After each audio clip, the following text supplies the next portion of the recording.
Si lo hace una IA, la responsabilidad seguiría siendo nuestra y estaríamos respondiendo por un hecho ajeno. Y es que lo veo inviable de todo punto. La carrera por la inteligencia artificial, ahora mismo quizás si tuviera que apostar diría que los dos caballos ganadores, ¿no?, serían Estados Unidos y China. Buscamos otros países con una regulación más laxa, que tengan menos consideraciones, menos reticencias hacia la privacidad y lo intercambiamos.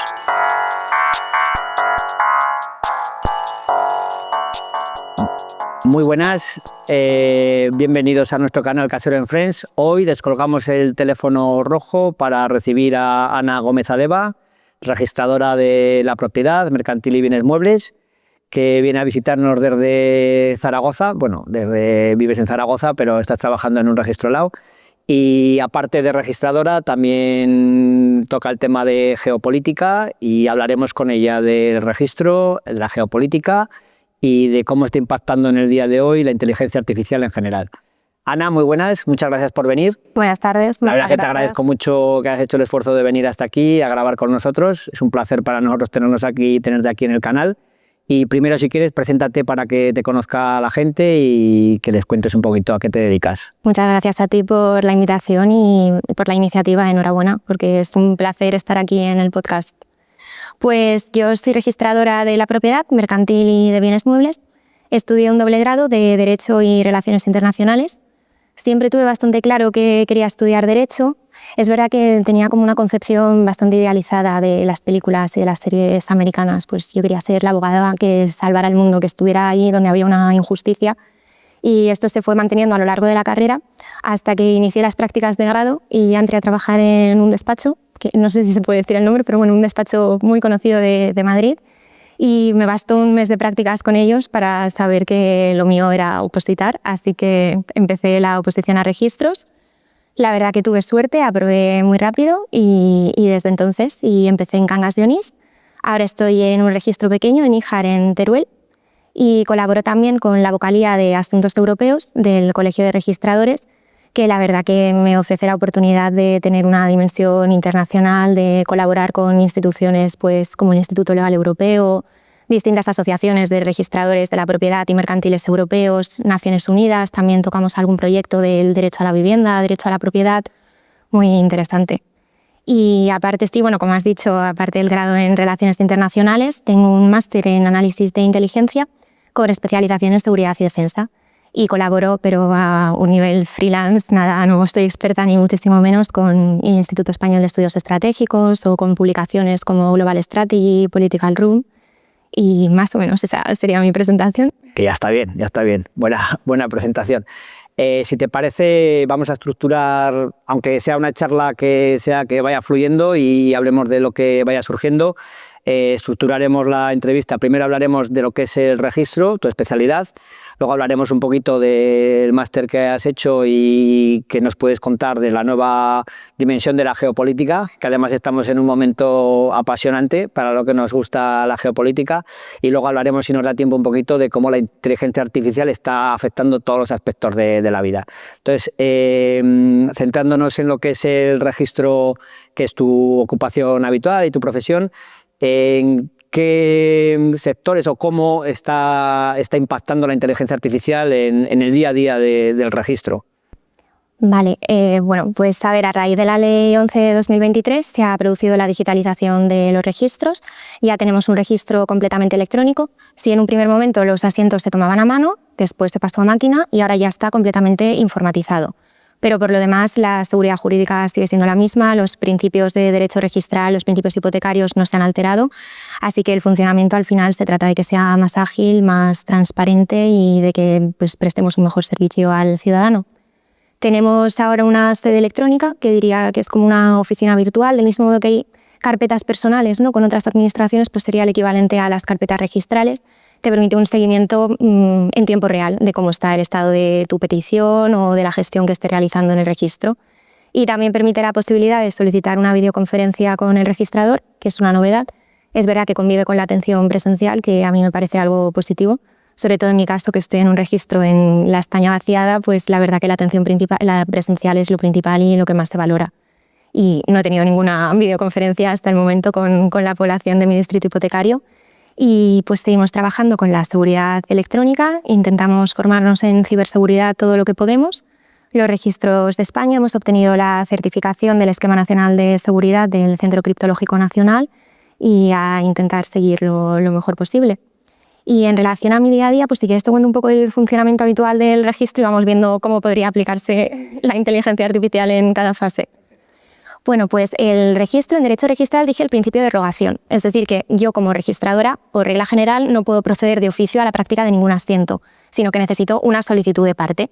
Esto se hace mediante la presentación en el registro de la documentación, que puede ser presencial o telemática. Los documentos que acceden al registro dan lugar a un asiento de presentación. La cuestión es que el asiento de presentación no se extiende automáticamente, sino que requiere una cierta calificación. Hay determinados supuestos muy claros en los que se puede denegar, por ejemplo, si me presentan un documento que contiene fincas que no radican en mi distrito hipotecario, pero hay otros casos un poco más conflictivos que al final es que nosotros, por su contenido, naturaleza o finalidad, consideremos que el documento en sí pues, no se refiere a una operación registrable. Entonces podemos denegar la extensión del asiento de presentación. Contra esta denegación ya cabe interponer recurso. Entonces, esta primera fase, quizá dejarlo a la inteligencia artificial, pues dentro de la responsabilidad que tenemos no parece demasiado propicio. Y luego, bueno, es que tampoco te quiero cantar un tema de la oposición sobre el asiento de presentación, pero es verdad que despliega unos efectos jurídicos muy importantes. Porque, por ejemplo, durante la vigencia del asiento de presentación nos dice el artículo 17 de la ley hipotecaria que no se puede inscribir o anotar otro título relativo al dominio, al derecho real sobre un bien inmueble que se refiera a la misma finca en cuanto se le oponga o sea incompatible. Es decir, que tenemos que realizar un cierto juicio para ver si es compatible o no. Por ejemplo, si tenemos una finca que está inscrita a nombre de María Martínez, es el historial registral. Pues el mismo día, ponte que a las 9 me presentan una hipoteca por la que un tal Marcos Serrano constituye una hipoteca sobre esta finca y a las 11 me presentan la compraventa, por la que María Martínez le ha vendido la finca a Marcos Serrano. Claro, si seguimos un orden cronológico, diríamos la hipoteca la voy a denegar porque este señor no es el titular registral de la finca. Pero al final pues, hay que hacer una calificación conjunta, ver que los documentos son compatibles y entonces alteramos el orden. Se han presentado en un orden distinto al que se otorgaron en el momento de la escritura pública, pero no plantea problema. Pero si es el mismo caso de que tenemos una finca inscrita a nombre de María Martínez, a las 9 me presentan la compraventa por la que se lo vende a Marcos Serrano y a las 11 me llega un embargo dirigido contra María Martínez, pues ahí sí que seguimos el orden cronológico porque son incompatibles. Es verdad que quizás es muy dramático porque podría ser un alzamiento de bienes, ¿no? Tal y como he descrito la situación. Pero hay que evaluar y al final encomendarle esa función a una inteligencia artificial es arriesgado. Porque imagínate que es al revés, que me presentan primero el embargo y la IA determina que no se extiende el asiento de presentación, se deniega y ya gana prioridad la compraventa. Pues qué responsabilidad, ¿no? Que la administración ha cumplido con su obligación, ha presentado el embargo y por un error informático ahora ya está la finca a nombre de otra persona. Entonces, esta primera fase difícil. Luego, asumiendo que la presentación ha ido bien, ya llegamos a la labor de calificación, que al final es la función más importante que hacemos los registradores, que viene a ser pues, una especie de juicio de legalidad. Es el examen que realizamos de cada documento que se presenta en el registro para ver si es válido, en cuyo caso ya se despache, se procede a la inscripción, o si tiene algún defecto. Y en este caso tenemos que ver si el defecto es subsanable o insubsanable. Y redactamos una nota de suspensión o de denegación exponiendo los defectos que hemos apreciado y cómo solucionarlos. Claro, desde este punto de vista, yo creo que hay dos posibilidades. Una es el acabose de, bueno, es que una inteligencia artificial va a desempeñar la misma labor de calificación que un registrador. Yo creo que a día de hoy esto es virtualmente inaplicable, que te voy a contar que tú eres abogado, no es tan sencillo como decir, uy, tengo un supuesto de hecho, aquí lo voy a subsumir en esta regla jurídica. Hay que interpretarlo, hay que adaptarlo, al final el derecho es lo bonito del derecho, ¿no? Que muchas veces hay que determinar qué elemento prepondera en mayor medida. Y es que aparte lo veo un poco contrario a la normativa que rige tanto el Reglamento General de Protección de Datos como la Ley Orgánica 3/2018, creo que es de 5 de diciembre, la española, que entre los derechos de los ciudadanos está el de no ser objeto de una decisión tomada únicamente mediante un procedimiento automatizado. Entonces, castaría mal con esta circunstancia. Es un poco la cuestión de ¿a ti te gustaría ser juzgado por un robot? Pues ¿a ti te gustaría encomendar todos tus bienes a una inteligencia artificial sin que haya ningún control humano? Esta sería la primera postura que a día de hoy, tal y como está, yo no la veo factible. La segunda es que utilicemos la IA como una herramienta que nos ayude en nuestra labor de calificación. Pues también es un poco parecido a lo que pasa con los abogados, que se dice ahora, bueno, pues los becarios que en lugar de andar redactando demandas muy simples, pues que utilicen una inteligencia artificial para los fundamentos jurídicos. En este caso se podría extrapolar toda ayuda bienvenida sea. Yo, por supuesto, en mi caso, por mucho que la IA me saque resoluciones o sentencias del Tribunal Supremo para un determinado caso, voy a seguir contrastando, punteando una por una que efectivamente dice lo que me interesa para este caso. Pero aquí sí que podría ser algo más factible desde esta perspectiva. También te digo que creo que puede ser una ayuda, una herramienta importante, pero hay que saber buscar también en la base de datos. No podemos encomendarnos ahora a la inteligencia artificial y olvidarnos de todo. Y ya termino, que tampoco sé si me estoy extendiendo mucho. No, está muy bien para entender cómo funciona la labor del registro, y sí que es verdad que lo que me estás diciendo del juez robot también lo hablamos con Sánchez Magro, y él también nos dijo que el juez robot como tal no lo veía, que sí que es verdad que veía un trabajo previo muy grande por parte de la inteligencia artificial, pero que al final la última supervisión o la última decisión la iba a tener que tomar un humano, ¿no? Por así decirlo. Y sí que me parece bien que establezcas la importancia del asiento de presentación, que la tiene y mucho, y yo creo va a introducir que más todavía en el contexto cultural de España, porque pues todos hemos visto, ¿no? Los famosos intentar presentar antes o presentar dos cosas a la vez y a ver cuál llega primero. Y así como también ahí me planteaba muchas dudas, muchas de las cosas que estamos viendo ahora que la inteligencia artificial está desarrollando. Sí que entiendo, ahora que me lo dices tú, que lo del asiento de presentación, que nos puede parecer que es un tema, oye, pues envío el asiento de presentación, entra a tal hora, ha entrado tal, con cualquier operación sobre una finca, y toda la que entre posteriormente pues va detrás. Pero sí que es verdad que las hipotecas, por ejemplo, pues firma primero el banco, luego firma la transmisión, y ahí es verdad que tiene que haber alguien que diga, oye, en este caso el orden es al revés, pero bueno, pero vale. Pero fíjate tú que yo sí que creo que independientemente que tenga que haber una supervisión, sí llegaremos a ver un asiento de presentación automatizado, ya está, pero que vaya un poco más a la hora de dictaminar luego el orden, porque claro, tú, ¿qué función puedes hacer tú, que me digas tú, que la IA en un asiento de presentación no haga? Es que nosotros lo reconducimos, se llama calificación conjunta, entonces lo reconducimos a la labor de calificación que realizamos, que ya es una visión a priorística de los documentos que te estaban presentando, juzgas la compatibilidad. Te he puesto casos muy extremos, pero habrá otros que sean distintos, pues algún caso de modificación jurídica de fincas que digas, uy, una segregación, luego una agrupación, hay que valorarlo. Se ha hablado, una de las posibilidades es, bueno, pues procedemos con la IA a la extensión del asiento de presentación y simplemente que se paralice para los casos de denegación. Pero es que como los efectos son tan graves en caso de que se dé asiento de presentación a un documento que no debería haber accedido al registro, a día de hoy yo sigo sin verlo factible y nada recomendable. Es que creo que obstaculiza un poco la labor de seguridad jurídica que al final se pretende con el registro.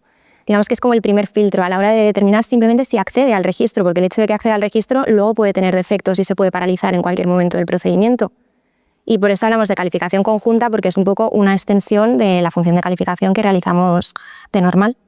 Sí, yo lo veo, por ejemplo, es verdad que la función vuestra de los registradores la vemos menos, porque normalmente el usuario ve la función del notario. Y sí que es verdad que hoy en día hacer cualquier tipo de operación sin acudir al notario de compraventa cuando hay, pues da un poco de vértigo. Así como en otros países, seguramente más en los países anglosajones, se realiza mucha transacción sin intervención ya humana, porque las compraventas se hacen mucho electrónicamente, sin verse, incluso operaciones bancarias. Aquí también, por el tema cultural, lo del notario sí que veo que, por ejemplo, lo veo complicado, el prescindir del notario para que a la gente le dé seguridad jurídica. Y también, pues ahora que explicándomelo como me lo explicas, sí que veo un poco que para dar seguridad a las personas, a todos los intervinientes, por ejemplo, los bancos. Claro, a la hora de entregar el dinero... Sí, directamente Claro, a la hora de entregar el dinero, ahora, por ejemplo, se pide la nota previa para que bloqueéis cualquier entrada de cualquier asiento hasta que se haya firmado. Y eso sí que igual que haya una persona detrás va a dar más seguridad. Pero en todo lo demás veremos, porque la verdad es que sí que está avanzando mucho y lo veo más yo un tema cultural. de cómo nos va a dar seguridad 100% de que esa finca que estamos comprando, por ejemplo, ya no está vendida el mismo a otro, evitar ese tipo de situaciones, que el hecho en sí, que no sé yo si la gente, el que va a comprar un piso, ¿tú crees que ve luego entiende la labor del registro? Claro, es que yo creo que aquí es verdad que claro, como los notarios trabajan de cara al público, son más conocidos y con respecto a los registradores, existe un cierto desconocimiento sobre la función registral que seguramente está culpa nuestra, los primeros porque no lo sabemos transmitir lo suficientemente bien. Pero claro, en nuestro derecho, la seguridad jurídica, fíjate, durante el COVID los registros eran servicio esencial, porque se considera que la seguridad jurídica es trascendental en nuestra cultura y en nuestro ordenamiento jurídico. Claro, yo también me pongo en el lugar de los interesados que acuden al registro. Al final, cuando estás constituyendo una hipoteca, te has comprado una casa, estás tramitando una herencia, el registro es el último de una larga lista de trámites burocráticos. Así va 50 bancos, gestoría, notario, al ayuntamiento, paga los impuestos. Y yo, en cierto modo, entiendo el hastío muchas veces de la gente de decir, pues mira, yo ya he ido al notario, he firmado, tengo aquí mi escritura pública, este documento acredita mi propiedad. Y te olvidas, y por eso existe una cierta reticencia muchas veces a acudir al registro porque no se sabe hasta qué punto es importante. La escritura pública, el documento que sea, produce efectos interpartes, es decir, entre las partes que los han firmado, pero no lo publica con respecto a terceros. ¿Qué pasa? Que puede haber casos muy extremos, pues el caso paradigmático sería una doble venta, ¿no? El titular registral le ha vendido una misma finca a dos personas distintas, una la ha inscrito y otra no. Pues la que lo ha inscrito es el que aparece respecto a terceros como propietario de la finca. Si ese señor se la vende a otro y este señor ha confiado en los pronunciamientos registrales, lo adquiere de buena fe a título oneroso, estará protegido. Y parece como algo muy abstracto, pero es que realmente la publicidad frente a terceros erga omnes lo obtienes en el momento de la inscripción. Es que los asientos están bajo la salvaguarda de los tribunales. Van a producir todos los efectos hasta que no se declare su inexactitud por un juez. Es que es la manera de publicar frente a terceros la realidad de tu finca. Yo lo veo también en, por ejemplo, temas de copropiedades con derecho a retracto, derechos de tanteo. Pues eso también muy importante, ¿no? Desde cuándo se da publicidad para que puedan salir al retracto, al tanteo y todo eso. Y lo que insisto, que sí que veo, bueno, yo claro, porque lo conozco y soy profesional y que los profesionales conocemos la importancia del registro y más en nuestra legislación, ¿no? En la española, donde la seguridad jurídica pues prevalece un poco por encima de todo. Y bueno, pues también igual sí que me cuesta ver cómo se puede implementar. Sí que evidentemente como herramienta os va a ayudar, porque al final una cosa es que tú sepas cómo hacerlo, otra cosa es que te haga el trámite, la inteligencia artificial, pero sí que posiblemente sea una de las profesiones que veo que es difícilmente sustituible por IA. Quizá en la última fase, que es la de redacción del asiento, ya una vez que has calificado el documento, que has visto que no adolece de ningún defecto y que es perfectamente válido y puede acceder al registro, la última fase ya es la de redacción, que básicamente es trasladar el contenido del documento inscribible al formato que tenemos nosotros en el folio, en mi caso, registro de la propiedad, el folio real, que siempre sigue el mismo esquema. Al final es la descripción de la finca, las cargas, el valor, la titularidad, el cuerpo donde cuentas un poco la operación jurídica y el acta de inscripción. Es verdad que esto podría ser algo más mecánico. Claro, aquí el problema que tenemos es que es la función que desempeñan nuestros trabajadores. E independientemente del dilema ético de tener a personas a tu cargo y sus familias que dependen de ti, es que en mi caso, que ya te digo que es un registro en Teruel, es que el trato humano es trascendental. También tenemos oficina liquidadora porque en los registros que no son capitales de provincia en Aragón tenemos oficinas liquidadoras. Claro, yo entiendo que para una administración puede ser muy útil la digitalización, ¿no? Desde la comodidad de su despacho, pues rellenan un formulario, lo envían y se olvidan. En mi caso, la gente que vive en mi distrito hipotecario quieren venir porque necesitan ayuda ya para rellenar un formulario físicamente, porque hay casillas que para un ciudadano de a pie ya son complejas. De interés jurídico, ¿qué me estás alegando aquí? ¿Cuál es tu justificación? Y lo que valoran es el trato personal. Y también te diré que la experiencia que da llevar 10, 20 años trabajando en un registro, a día de hoy sobrepasa con creces a lo que pudiera hacer una inteligencia artificial. Sí, posiblemente sí. Igual, no sé, igual en el tema de registro mercantil, sí que podría impactar más, ¿no? Porque igual la creación de empresas, aunque también evidentemente tiene peso jurídico, la convocatoria de juntas, pero igual eso sí que podría verse más guiado por una IA. Quizá es más o menos extrapolable, porque los que sirven en un registro mercantil también realizan la labor de calificación y al final volvemos a lo mismo de que tú quieres que haya una persona detrás verificando que todo esté bien. No lo sé, quizá en el mundo de la publicidad a lo mejor podría tener un poco más de trascendencia, publicidad mercantil, pero no lo sé. Yo lo veo porque en el derecho en general, yo es que sí que lo veo y lo hemos estado comentando y lo comento con compañeros que, vamos, en el trabajo del abogado del día a día.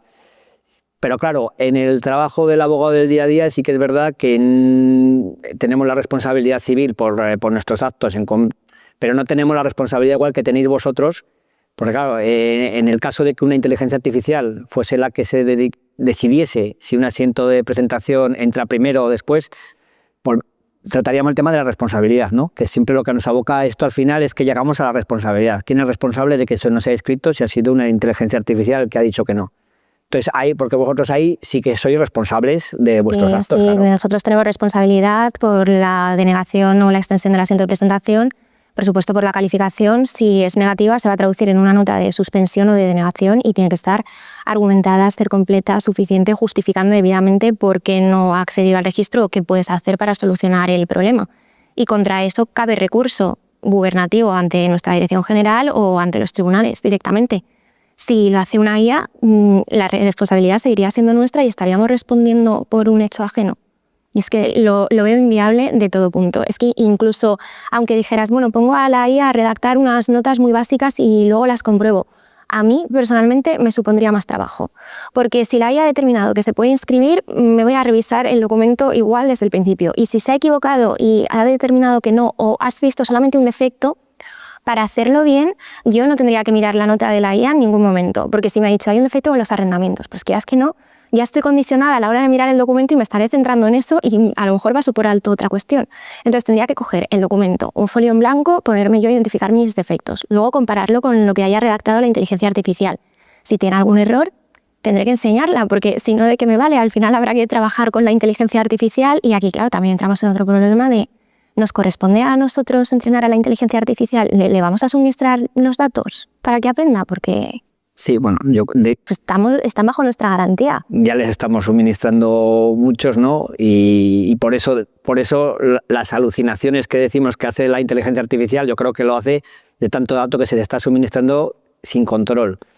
Y antes hablábamos también, hemos comentado antes de empezar, el tema que te he comentado yo, que sí que es verdad que hay una diferente mentalidad en los países anglosajones, que yo veo cómo funciona el registro mercantil, que tal vez hay una presunción de buena fe. Porque te he dicho que, por ejemplo, en Inglaterra, un papel escaneado, mandado al registro, automáticamente aparece escrito y registrado. Aquí me cuesta mucho llegar a eso. Igual también tenemos un componente... Son las mismas las garantías que hay en Inglaterra con los registros jurídicos como tales que tenemos aquí. Sí, eso es lo que hemos comentado. Yo veo esto que nos costaría. De dónde venimos de derecho romano igual tan más rígido y sobre todo lo que hemos hablado antes, que aquí la seguridad jurídica creo que a veces de hecho el propio derecho es tan lento a veces por tanta seguridad y tanta protección jurídica, ¿no? Y sí que es verdad que ahí igual nos costaría más. Antes también hemos comentado, quería comentarlo aquí contigo a ver qué te parecía, hemos estado hablando de la tokenización, ¿no? Que eso podría plantear, bueno, que no sé ni siquiera si lo habéis planteado en alguna de las conferencias o charlas o cursos que habéis tenido, la posibilidad de inscribir tokens. A ver qué te parecía a ti esa idea, si la ves factible o si todavía ni siquiera se ha planteado. Es verdad que sí que se empieza a hablar de la tokenización de activos, que seguramente en muchos de los casos accederían al registro de bienes muebles, pero yo creo que ha pasado a un segundo plano ahora mismo porque tenemos un dilema tan enorme con la seguridad de los datos, con el tratamiento de todos los datos que hay, que ahora mismo es lo que está centrando el debate en Europa. Y los últimos coloquios o conferencias a las que he atendido han versado todo sobre los datos y el derecho a la privacidad. Y hablando de los datos, ¿cómo protegemos tanta información que hay ahora en las redes? Claro, qué pregunta. Qué pregunta, ¿eh? Sí, ¿cómo lo protegemos? Pues es verdad que esto es una pregunta de plena actualidad, que es que está centrando el debate. Es verdad que son cuestiones quizá de estrategia corporativa, entonces no sé hasta qué punto estoy autorizada a contar, pero sí que te voy a dar la visión general de lo que yo veo cuando viajo a algún foro. El año pasado, por ejemplo, estuve en Münster, en Alemania, en un coloquio de derechos digitales. Y claro, ya partimos de que siempre ha habido un intercambio de bienes. Pues ahora hay un intercambio de datos. Entonces, ¿cómo gestionamos todo esto? Y aquí ya tenemos varias cuestiones para cómo hacemos frente a todo el derecho digital. Y diría que hay, primero, dos grandes corrientes, ¿no? Que se extiende la doctrina más autorizada, que decimos siempre, en dos proposiciones. La primera es, bueno, es verdad que estamos asistiendo a un derecho digital, pero al final el derecho son categorías jurídicas que es cuestión de adaptarlas, ya existen. Y te ponen el ejemplo de, hombre, en el principio de los tiempos tú tenías tu casa con tu terreno y estaba asumido que eso te pertenecía.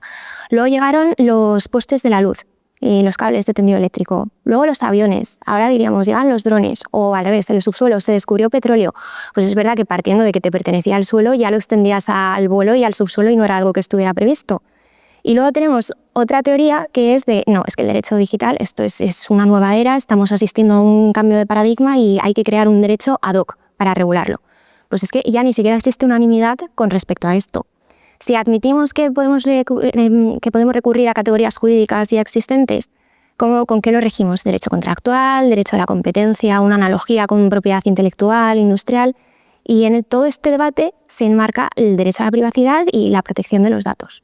Y así, por contar un poco las 4 grandes tesis que tenemos ahora mismo, pues partimos de que toda relación con los datos presupone una relación tripartita, ¿no? Tenemos el propietario de los datos, el usuario, es decir, el que los genera y aquel al que el dato se refiere. Luego tendríamos un depositario, que podríamos ser los registradores, ¿no? Personal a que le confieres el control o le encomiendas hasta cierto punto la protección de tus datos. Y luego ya estarían los terceros, que son las personas a las que les cedes el uso o los que te solicitan el acceso a los datos. ¿Cómo regulamos esta relación? Pues una primera te dice, es una relación contractual. Al final es una prestación de servicios, ¿no? Es un contrato que el propietario firma con el depositario y se regula de esta manera. Luego una segunda tesis te dice, es una compraventa. Entonces te ponen el ejemplo de, claro, ¿tú qué quieres? Quieres un móvil para llamar por teléfono, ¿no? Que al final es la función principal de los teléfonos, aunque se nos olvida. Cómprate un Nokia de toda la vida que sirve para llamar. Ahora, tú quieres un móvil de última generación que te analice tu estado de salud, que te diga cuántos kilómetros has andado, la calidad del sueño, cuántas calorías has quemado. Cómprate un iPhone de último modelo, pero en el precio ya está incluida la cesión de tus datos, ¿no? Tú sabes lo que pagas a cambio de tener esto. Una tercera teoría es parecida a la primera, pero te dice no es una prestación de servicio, es el usuario el que quiere disfrutar de un servicio, entonces cede sus datos. Pues, por ejemplo, quieres acceder a un videojuego en Internet, pues te tienes que registrar y accedes tus datos. O una tarjeta de fidelización de cualquier tienda para tener descuentos, sí, pero ¿a cambio de qué? De comunicarles tus datos, tu domicilio, tu nombre, tu DNI, lo que sea. Y ya la cuarta, que es verdad que es la que menos incidencia yo creo que tiene, pero que también se plantea, es que es una cesión gratuita de los datos. Y el caso paradigmático sería, si están haciendo un estudio contra el cáncer y te piden a ti que suministres tus datos de todo, porque es una inteligencia artificial que al final nos va a superar a todos y va a poder establecer patrones y correlación entre la edad, el género, la altura, lo deportista que eres, 1000 cuestiones, lo cederías. Y en este punto, claro, es donde se enmarca el derecho a la privacidad y los datos.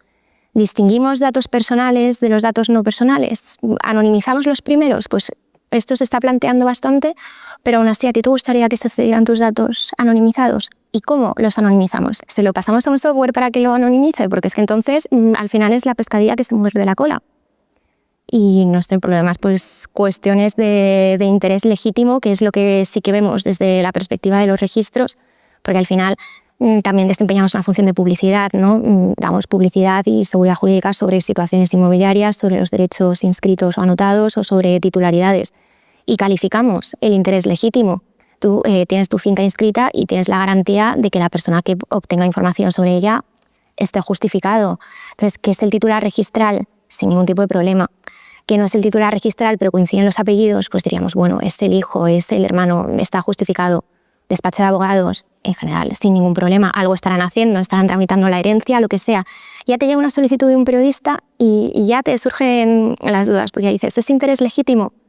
¿Es interés público? ¿Es interés del público? ¿Cómo calificamos esto? Y bueno, es que aquí ya me podría pasar horas hablando. Es que si ya rizas un poco más el rizo, ¿qué periodista es? Imagínate que tienes un periodista de Jarey Sedal que te está pidiendo acceso sobre una finca, dirías, pero bueno, ¿qué interés legítimo es este? Y todo esto es lo que se está planteando ahora mismo. Es verdad que la Unión Europea está avanzando bastante hacia la identidad digital autosoberana, que llaman ahora, que al final es conferir el poder al propietario sobre sus datos, para decidir qué datos compartes, con quién y cómo. Y pues destacar que está aprobado el reglamento eIDAS 2, que crea una cartera europea de identidad digital, que es parecido a la wallet que tenemos en nuestro teléfono, ¿no? Que tienes la tarjeta de crédito, pero compras unas entradas para el fútbol, unos billetes de avión y los tienes allí con un QR, pues ahora están intentando extrapolarlo a cómo acreditas tu identidad, o al menos determinados atributos de todos los que conforman tu identidad. Por ejemplo, para registrarte en una red social bastaría con saber que eres humano y la edad que tienes, pues compartes esos datos y ni uno más. Y se recurriría a un tercero, una entidad de confianza, una fuente auténtica que certifique determinados extremos de la personalidad de una persona. Y desde el punto de vista del registro mercantil, pues podría servir para acreditar un poder de representación. Imagínate qué cómodo, también en línea con el principio de solo una vez, de que ya no tengo que presentar el mismo documento en 20.000 instancias. He ido a una fuente auténtica como es el registro mercantil, a un tercero que ha consultado el registro mercantil, que lo ha cotejado y a raíz de ahí se ha expedido un certificado y yo ya tengo mi identidad acreditada sin problemas.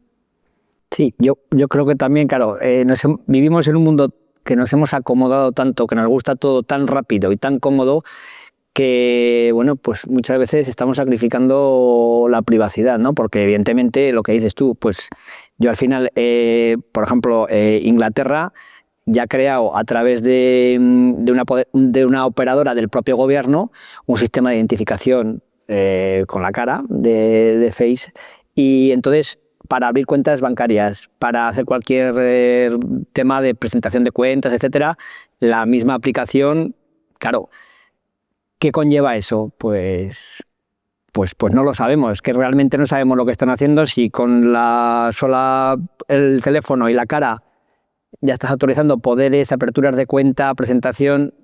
Claro, pero también es cierto que el registro es un registro público. ¿Dónde pones? Es que es dificilísimo marcar los límites, y sobre todo yo lo veo porque queremos todo tan rápido que si vas a una tienda y te dicen, yo ayer por ejemplo fui a comprarme una tienda de deporte y me dijeron, si te registras, pues unas zapatillas en vez de 20 valen 10. Venga, pues hazme el registro, DNI, número, y lo das. Y lo das. Entonces, claro, estamos hablando ya de temas de registro que pueden afectar a propiedad o a empresas que hay que tener cuidado, pero yo lo que hablábamos antes es que yo creo que ya nos hemos metido en una cesión de nuestra privacidad tan grande que va a ser difícil compatibilizar el consumismo tan brutal y tan rápido que tenemos con la seguridad personal. No sé, eso es una opinión mía, pero vamos. Que ya llegamos tarde, ya no es cuestión de hablar de las bondades o de los riesgos de la IA, ya está aquí. Ahora hay que ver qué hacemos con ello, cómo lo gestionamos. Ana, si te parece, vamos a dar un salto ahora y hablamos un poquito de geopolítica, inteligencia. Creo que también es otro sector que te gusta y del que has estudiado. Y me gustaría saber qué implicaciones va a tener también esta cantidad de información tan brutal que tenemos, la inteligencia artificial y la seguridad un poco en la geopolítica, ¿no? Pues estamos asistiendo a una verdadera revolución. Es que yo creo que no somos conscientes del potencial que tiene la inteligencia artificial para el nuevo orden mundial ahora mismo. Es que se habla de una carrera armamentística que quizás sea el equivalente más adecuado por una carrera por la inteligencia artificial. Ahora mismo tenemos unas situaciones que ya ni siquiera tenemos únicamente actores estatales que entren en conflicto, es que tenemos el sector privado, ahora ejercen casi más poder que los estados, muchas de las grandes corporaciones tecnológicas, de las empresas. Es que desde el punto de vista mercantil, ya simplemente la definición de una compañía es que tenga ánimo de lucro. Y estas personas que al final lo que persiguen es el lucro por encima de cualquier otra consideración, ¿no? Que a lo mejor un estado teóricamente dirías, bueno, se preocupa del bienestar ciudadano, tiene en cuenta, pondera diversos intereses económicos, sociales. Ahora mismo han irrumpido en la realidad del nuevo orden mundial. Y la carrera por la inteligencia artificial, ahora mismo quizás si tuviera que apostar diría que los dos caballos ganadores, ¿no? Serían Estados Unidos y China, por otra parte, que son los que más están invirtiendo en inteligencia artificial, con diferencia. La cuestión es que tenemos distinta percepción de la privacidad entre Occidente y Oriente, y mira que Estados Unidos, comparado con Europa, tampoco enarbola precisamente el derecho a la privacidad, pero lo que necesitas es datos. para entrenar a la inteligencia artificial, ¿no? Hay una inteligencia artificial débil que al final, pues, la que nos filtra el correo no deseado, que nos hace recomendaciones en YouTube, y está la inteligencia fuerte, que es Machine Learning, Deep Learning, todas estas consideraciones. Para entrenarla de verdad necesitas datos reales y se los vas a proporcionar. Es que en Estados Unidos ya estamos bastante reacios a la privacidad ahora mismo, a ceder tus datos voluntariamente. En China no. En China tienen otra concepción de... Bueno, es que la cantidad de población que tienen allí, lo vasto que es el territorio, que es que abarca diversos climas, diversa geografía, todo, y se está hablando hasta de un colonialismo de los datos, porque al final la inteligencia artificial, los que más poder adquisitivo tienen, los países son los que más van a invertir en ella. Si hay un país que ni siquiera tiene garantizadas las necesidades básicas de sus ciudadanos, no va a considerar prioritario invertir en ella. Pero igual sí que le interesa que otro país, digamos, del primer mundo, ¿no?, le ofrezca una remuneración a cambio de la cesión de los datos, y ya buscamos otros países con una regulación más laxa, que tengan menos consideraciones, menos reticencias hacia la privacidad, y lo intercambiamos. Y el otro día oía hablar también en un foro de IA que hablaban de que una IA sin datos era como un Ferrari sin gasolina, ¿no? Que pues, un cochazo, pero claro, si no le metes gasolina, pues a la IA, si no le metes datos.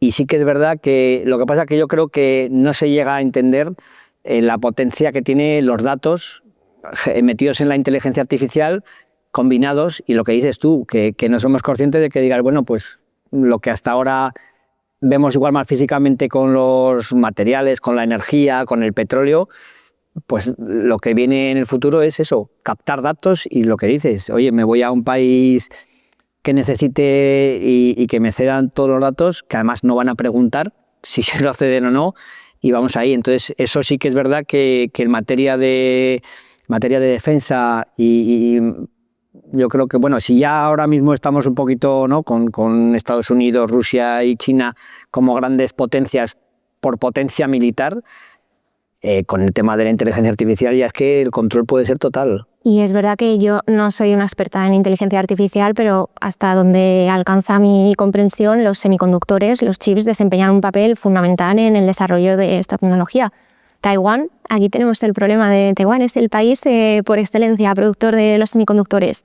¿Esto nos puede llevar a un nuevo enfrentamiento entre China y Estados Unidos? Porque al final quien controle Taiwán tiene acceso a todo ese mercado. Sí, la verdad es que da vértigo ver la situación, que también la hemos estado comentando, ¿no?, que seguramente estemos viviendo, por un lado, un momento apasionante, por otro lado, un momento que da vértigo no saber qué va a pasar mañana. Y también hablábamos antes que ya las previsiones que se hacen tanto en empresas como en asociaciones ya no pueden ser a más de 3, 6 meses o un año. No sé cómo está eso en tu sector, pero vamos, imagino que igual. También, sí, más o menos. Es una locura, es que no se puede hacer ahora mismo una previsión a nada, porque es que yo me acuerdo antiguamente que ibas a los bancos y para las empresas, por ejemplo, te pedían, pues sácame una previsión de los próximos 10 años. Es que es impensable ahora mismo el hacer una previsión no sé, de lo que estamos hablando, de días, de meses. Y lo que no sé yo, esto sí, ¿qué te parece también a ti en el tema de tu experiencia que puedas tener o lo que has estudiado de datos, de si crees que realmente el miedo que tenemos a que se van a repartir entre Rusia, Estados Unidos, el mundo, pues pueda ser verdad, ¿no? Que digas, Estados Unidos para mí Groenlandia, como has dicho, para mí Taiwán, y Rusia para mí Ucrania. No sé cómo ves, por ejemplo, ahí a la Unión Europea en cómo nos quedamos. Claro, es verdad que siempre se ha dicho que la información es poder. Yo creo que esto ha estado claro, hablábamos antes, en todas las civilizaciones. Seguro que los egipcios, los romanos, los griegos lo tenían clarísimo. Y yo creo que al final esa frase es la crónica de una muerte anunciada. Es que ahora nos estamos dando cuenta de hasta qué punto la información es poder. Y la cuestión con la Unión Europea, bueno, ahora has visto el reglamento de inteligencia artificial, que no ha satisfecho a nadie. Quizás es que así están haciendo las cosas bien, porque si ninguno está contento, pero es que estamos en una clara desventaja competitiva, porque en Estados Unidos no tienen tanta regulación en la zona de Oriente, menos aún Rusia y China. ¿qué hacemos? ¿Vamos todos a una, intentamos desarrollar una inteligencia artificial con los límites? Pues el reglamento distingue entre los sistemas de bajo riesgo, de alto riesgo. Al final es que es una carrera global. Es que podemos tener una regulación extraordinaria, que tampoco es el caso, pero la podríamos tener. Pero es que yo lo asimilo casi más a un tratado de no proliferación nuclear, de por favor, vamos a poner todos un límite de hasta dónde podemos llegar entre estados y entre empresas, que es imparable ya, tal como está ahora mismo. Y basta con que uno en cualquier lugar del mundo vaya un paso más allá, que, bueno, creo que era Stephen Hawking, ¿no? Me quiere sonar, no sé cómo fue la frase, la estoy parafraseando, pero que decía algo así de la inteligencia artificial es el mayor hito de la historia de la humanidad. Lástima que vaya a ser el último también, ¿no? Pues es que muchas veces que dices, qué razón. Asusta. El otro día cuando hablábamos aquí con Mikel Nadal, nos decía que ha habido varias revoluciones industriales, pero que sí que es la verdad que esta es la primera revolución que lo que se intentaba imitar o clonar era el cerebro, porque hasta ahora pues eso, habían sido mecánicas. La revolución industrial pues sustituyó la mano de obra por máquinas. Y ya entonces pareció, que también lo hemos comentado, que si se quemaban fábricas, es que ahora estamos hablando de multiplicar cerebros. Entonces, yo no sé hasta qué punto, pero por un lado bien, porque nos dará igual más, no sé si sabiduría o más capacidad para... Pero también nos estamos asomando a algo que va tan rápido que lo que dices tú, que estamos ante la última revolución que dijo, y igual es la última, pues igual no estamos tan lejos. Y hablando de otra cosa, estamos hablando también antes de la rapidez que lleva esto, ¿no? Entonces, para mí, yo no he visto nada, también te comenté antes, que en mi vida profesional o personal, tan rápido como lo que está sucediendo en los 2 últimos años con la inteligencia artificial. No sé qué te parece a ti. Por supuesto, es que estamos perdiendo la capacidad de sorprendernos ahora mismo. Ya estamos dejando de lado nuestra propia humanidad. Tenemos tanta infoxicación, recibimos información de tantas fuentes, de tantos sitios, que ya nada nos impresiona. Tenemos una memoria a corto plazo de lo que hoy es relevante en 1 hora. Deja de serlo. Al final, ni siquiera podemos procesar todo lo que está pasando a nuestro alrededor. Y la idea de crear una inteligencia que emule la humana, ¿vale?, con ciertos límites, pero que nos imite o que nos supere. Porque si llegamos a la singularidad, ¿no?, la superinteligencia, que admitimos el fracaso de la humanidad y ya nos sometemos a una inteligencia superior a nosotros que nos gobierne. Sí, yo creo que estamos más cerca de eso de lo que nos parece. En la primera entrevista que tuvimos en el teléfono rojo tuvimos la suerte de contar con Javier Elcarte, que es psicólogo, y estuvimos hablando sobre el factor de la ética y de la inteligencia artificial, ¿no? Y él decía que al final el factor humano siempre tenía que estar ahí, y que sí que es verdad que nos iba a ayudar mucho, pues incluso estuvimos hablando de que iba a potenciar las humanidades, que Mikel también nos decía que cada vez se hacen más cursos, por ejemplo, de cerámica, cosas que tengan que ver con lo manual, con lo de tocar, porque claro, el factor creativo, la inteligencia artificial ha entrado por arriba, ¿no? Y nos ha sorprendido a todos un poquito. Es que claro, ¿dónde ponemos el límite? Porque al final... me vas a permitir la reducción al absurdo, ¿no? Pero yo dentro de unos años dirá, ¿qué incentivo tengo para aprender a conducir? Si es que tengo un coche que me lleva a todas partes, ¿para qué voy a aprender idiomas, no? Si ya tengo una traducción simultánea y puedo hablar todos los idiomas del mundo. Estudiar, redactar, cocinar, es que ¿qué vas a preferir? ¿Que te opere un cirujano que a lo mejor lleva 14 horas en quirófano, que está cansado, que le puede temblar el pulso, que lo haga una máquina con una precisión maravillosa que te diga es que es 1 milímetro y no se va a ir, vamos, nada en absoluto? ¿Dónde ponemos el límite? Es que lo que no podemos tener es una inteligencia artificial cada vez más inteligente, valga la redundancia, a costa de que la de los humanos evolucione de forma inversamente proporcional. Sí, con Mikel también hablábamos de la proliferación ahora de libros, ¿no? Pues que claro, que habíamos pasado de, me parece que dijo él, datos de 5.000 libros publicados en Amazon hace 5 años a 50.000 el año pasado.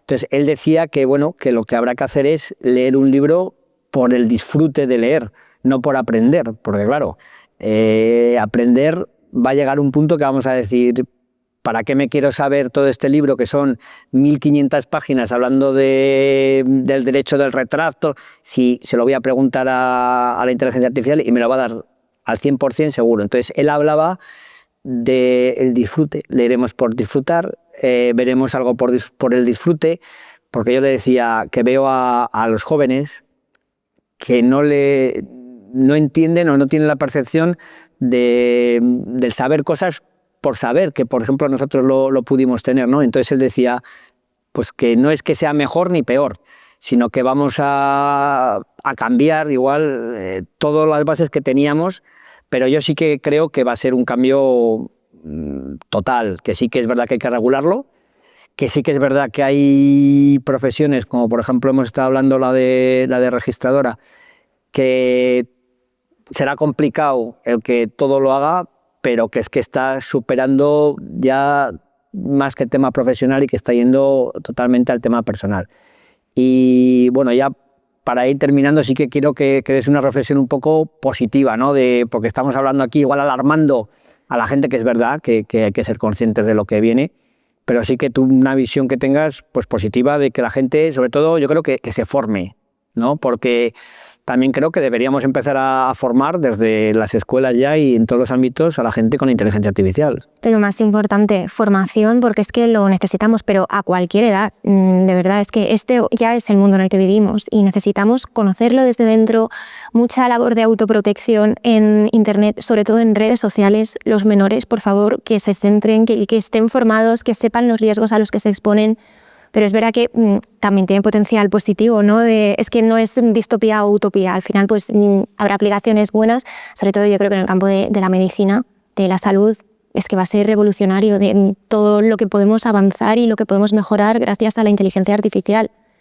La cuestión es, claro, con la inteligencia artificial viviremos mejor, se dice en los humanos, ¿no? Pero ¿en qué condiciones? ¿A costa de qué? Porque al final si la mayoría de las profesiones o muchas se quedan sin trabajo, ¿qué queremos? Una vida sedentaria donde es verdad que tenemos una inteligencia que lo hace todo por nosotros, pero ¿y qué hacemos ahora con tanto tiempo libre? ¿Qué función tenemos como humanos, ¿no? Yo creo que el trabajo también dignifica mucho, que nos da un propósito, que nos ayuda.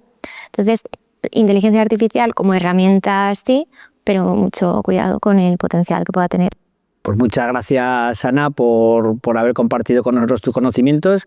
Ha sido un placer hablar contigo. Estaríamos más, pero bueno, ya haremos otra segunda parte. Muchas gracias y seguimos creando contenido. Los números que estamos teniendo, la verdad, que nos ayudan mucho a seguir intentando trabajar duro para traeros invitados de calidad y seguir formándonos y estudiando en inteligencia artificial. Muchas gracias. Muchas gracias.